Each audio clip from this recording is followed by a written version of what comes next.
Hello, my honeys.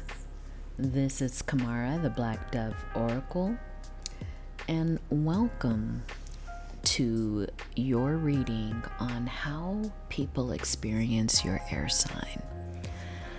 So, welcome back to my subscribers, even to my members. I want to thank you so much for all of your support. And if you're new here, my name is Kamara. I am a psychic medium. I channel spirit, my ancestors, and the ancient divine oracles known as the Sibyls. So, my honeys, you will find that this is part of a series that I'm doing on how people experience your elemental signs. Now, take note that you can check your sun sign, your moon sign, your ascendant, as well as any other planets that you have in this sign, Venus, Mars. I would say here that we all have all elements in our natal chart.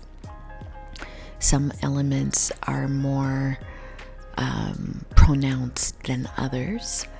But it may be worthwhile for you to listen to more than one of these elements, especially if you're just going by your sun sign. So, anything else I want to say? Oh yes, in my member section, I have done an 18 plus on how men experience your elemental sign. So if you are curious and want to come and join my membership, it's pretty affordable, under $5 to join, or somewhere around $5. I need to find out the exact amount.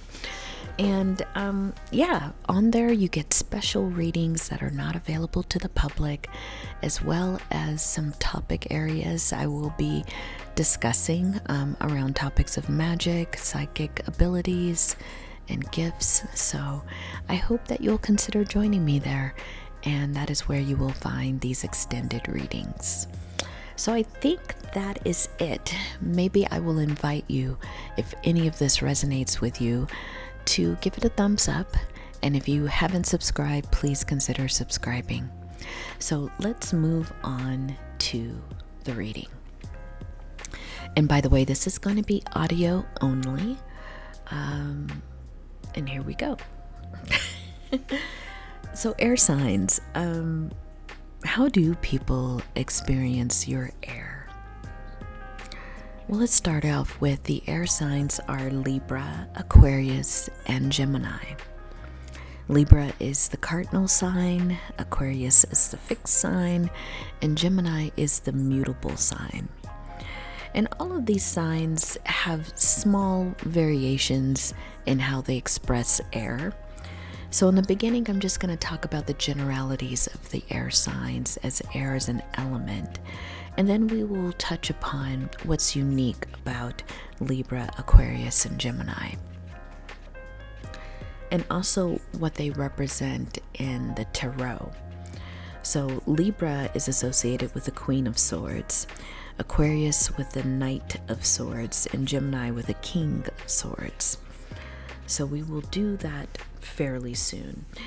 What I do want to say, air signs, is that the thing that many people first notice about you, air sign, is that you have a very high intellect. And I think you are able to observe at a critical level that most people cannot.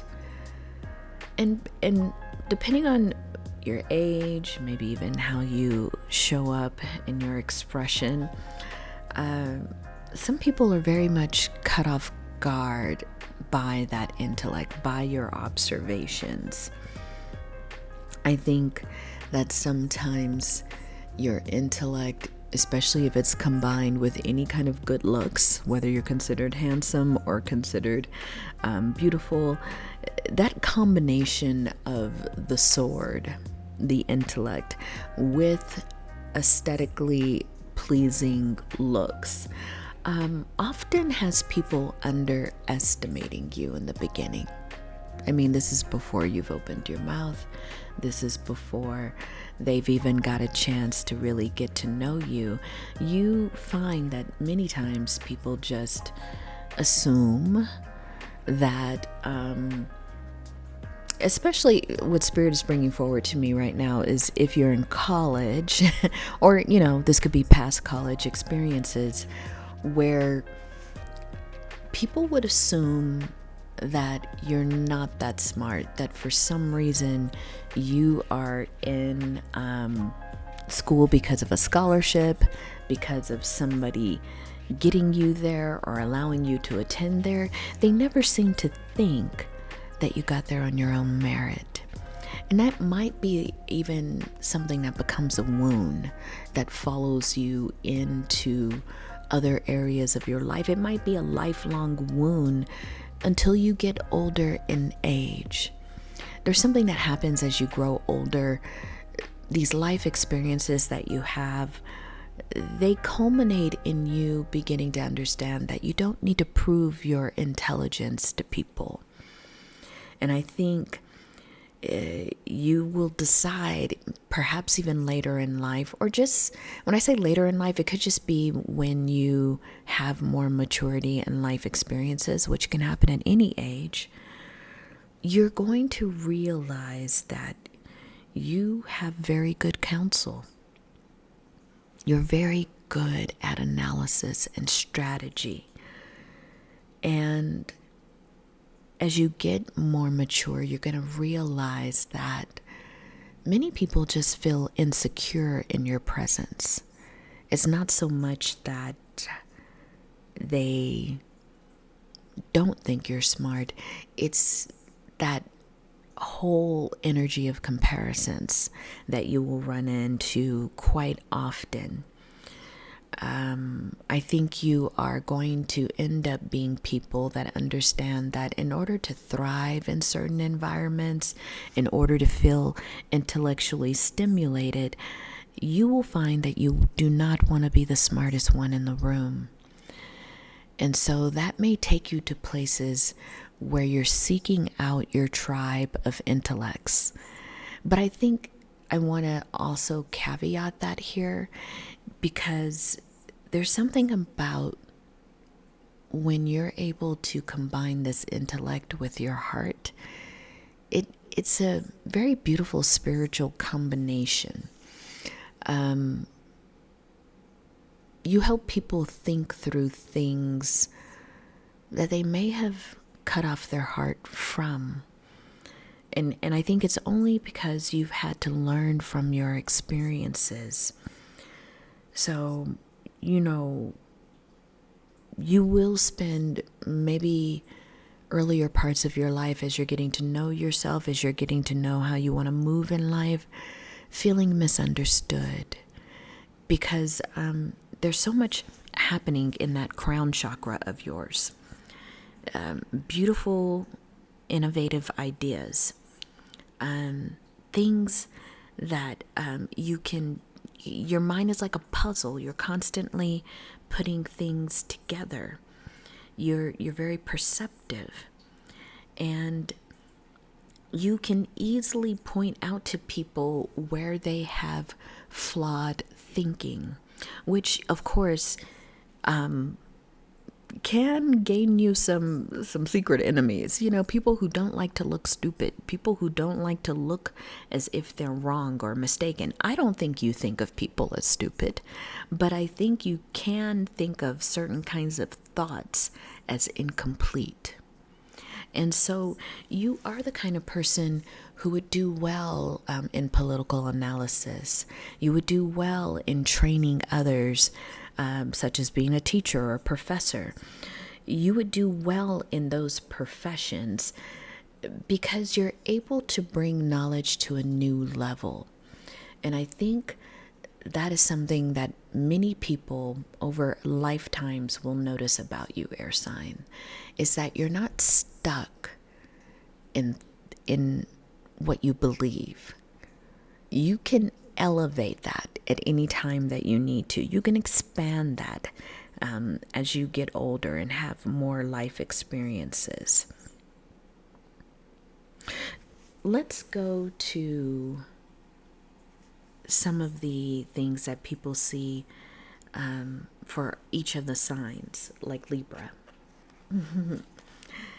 So, Libra, I think people see you as this beautiful harmonizer. Someone who can bring balance to a situation. Oftentimes, you can see, where things are off balance, making you a very good peacemaker, mediator. There's something about that sun coming over the horizon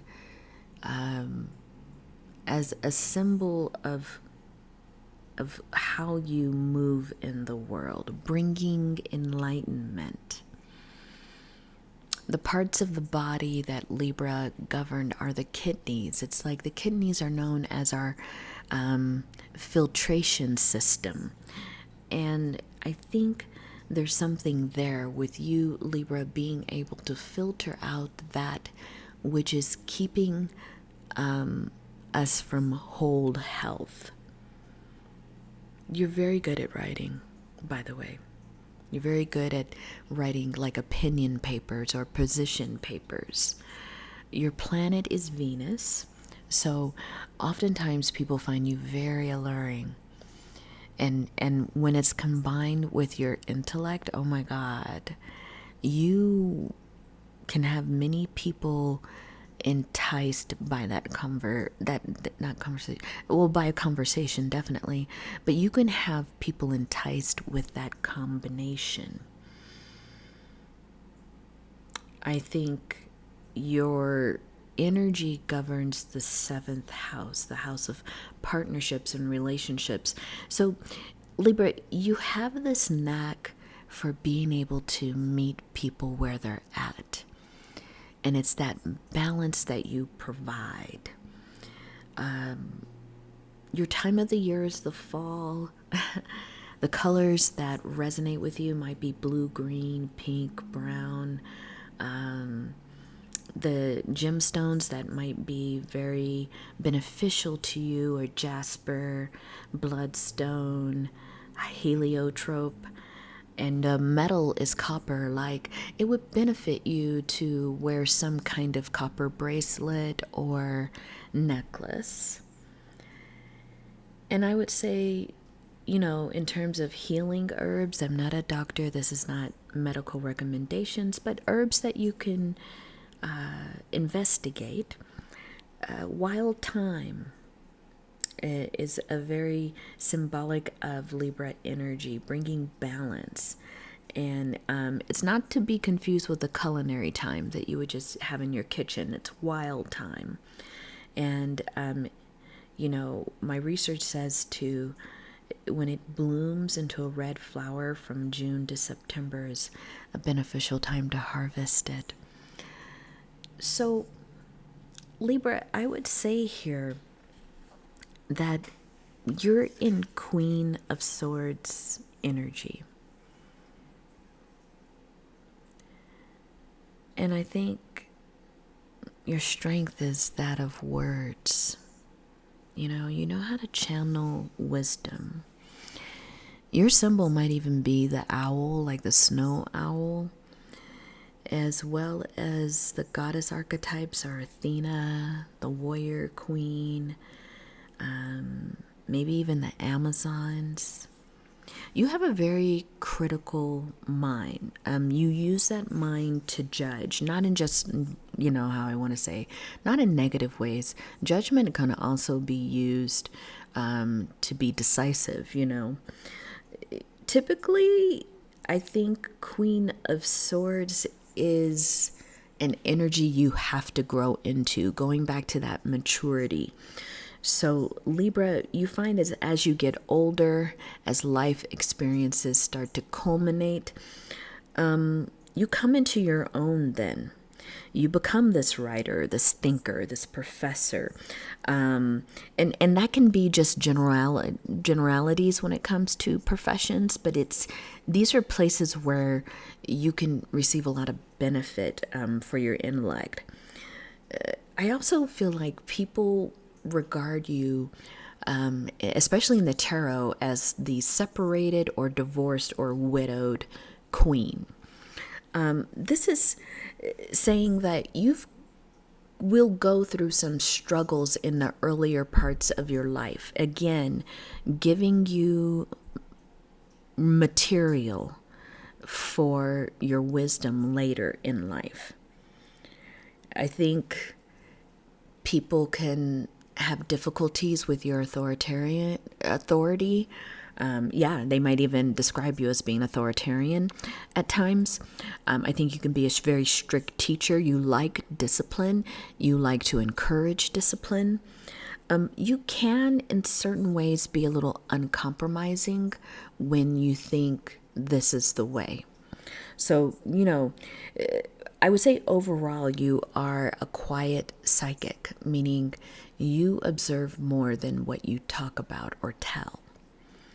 So that's kind of in a nutshell the Queen of Swords energy coming through for Libra and the things they notice when it comes to your specific sign. Let's go to King of Swords. King of Swords is Gemini's domain. And Gemini is mutable energy, meaning, there's something kind of a flow when it comes to your intellect, Gemini. I think you're a combination of intellect, intelligence, and abstract thoughts. I think immediately Spirit is giving me this this kind of psychologist or a Jungian psychologist, someone who looks at archetypes and symbols, and in many ways you're fascinated about untapped potential, especially intellectual potential. Like, is this the only reality for us? So you tend to create reality. You tend to like tampering with reality. You might be into psychedelics, by the way. I think it's interesting that you feel very at home in the air. And a beautiful symbol for you, I don't know if and this might even sound odd, is the ladder. Because the ladder for you will represent times when you're ascending and times when you're descending.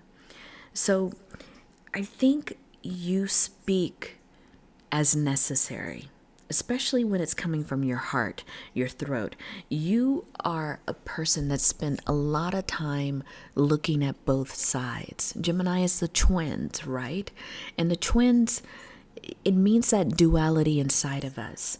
Any of the opposites that we're constantly having to deal with, good, bad, long, short, front, back. There's something here with Gemini energy that allows you to be the voice of the higher mind. You speak spiritual truth. And it's through a balance of the masculine and the feminine, because that's that duality that's happening. Many people experience you that way, a beautiful balance of masculine and feminine. Knowing when to go after something, knowing when to let things come towards you. You're very insightful, very visionary. And you don't mind dreaming of a better future. Many of you can be very effective activists or political.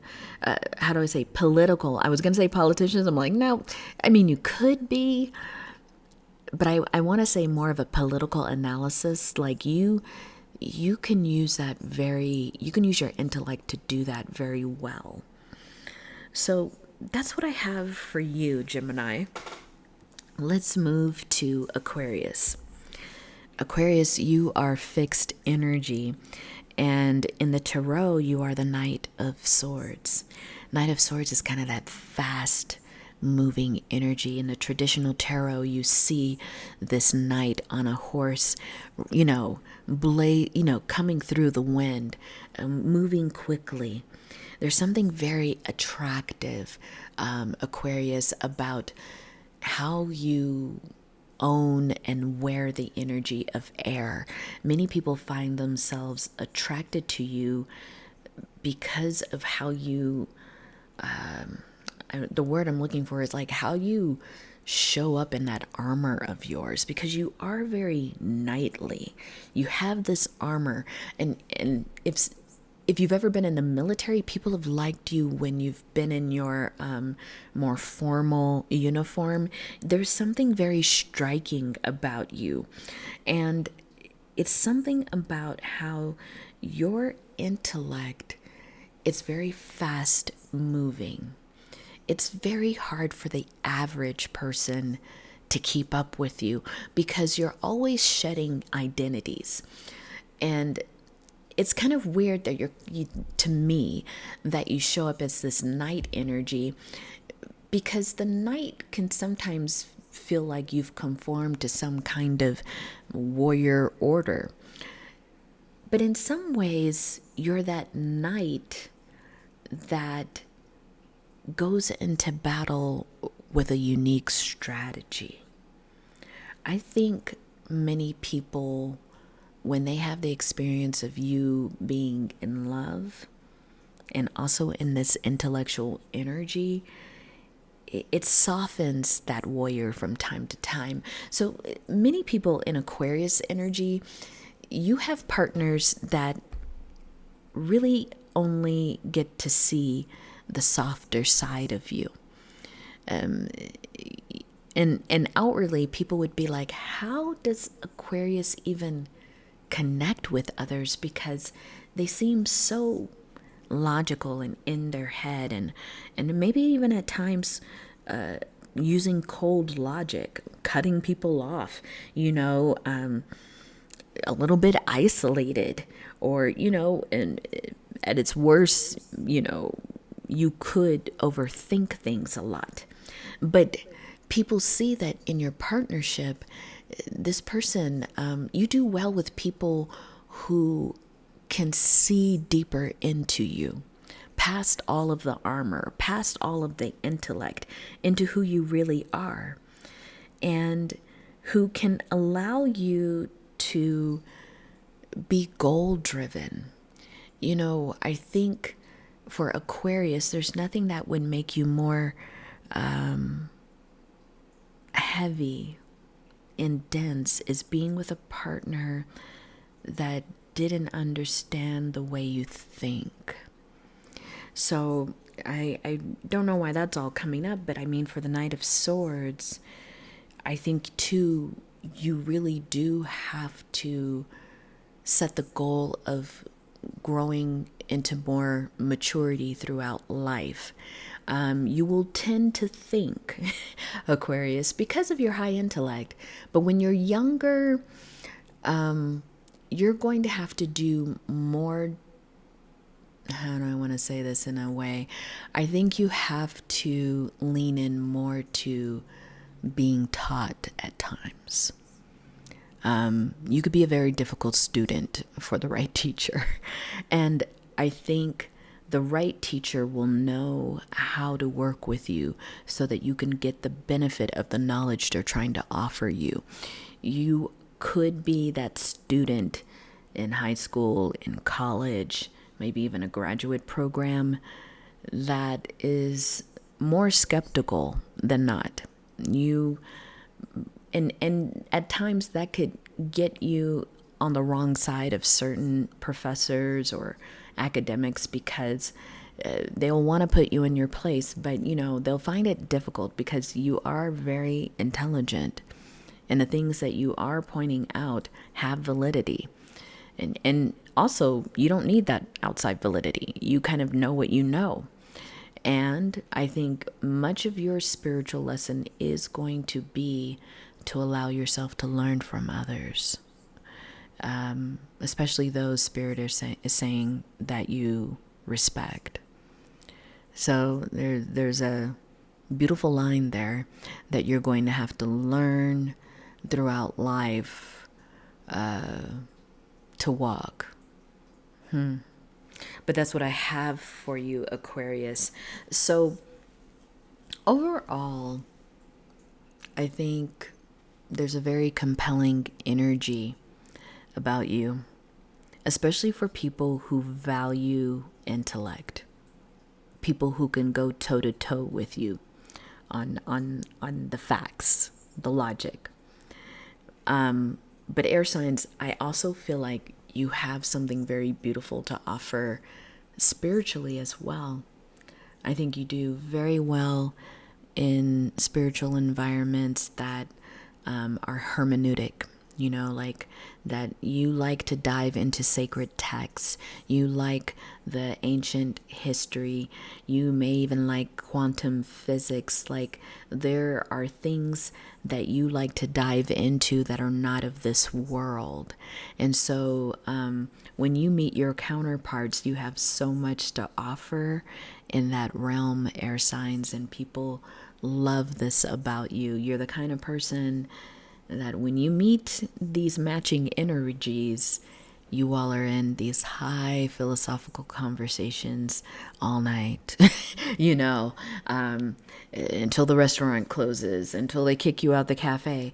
It's beautiful to watch how your mind works. And I think there are people who really appreciate that. People like me, I have people with certain kind of Mercuries that love the logic and the thinking. Virgos could be very attracted to you. Who else could be very attracted to you in other elements? Capricorns, yeah. I think Taurus could appreciate you, but I think you find your fans in Virgo, Capricorns.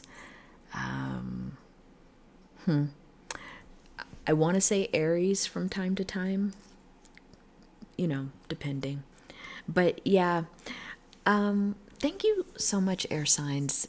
If you resonated with this reading, could you please consider giving it a thumbs up? Maybe put a feather in the comments if this was something that really did kind of like hone in and resonate with you. I'm so happy that you allowed me to read for you, and I look forward to seeing you maybe in another elemental reading. All right, my honeys, take care.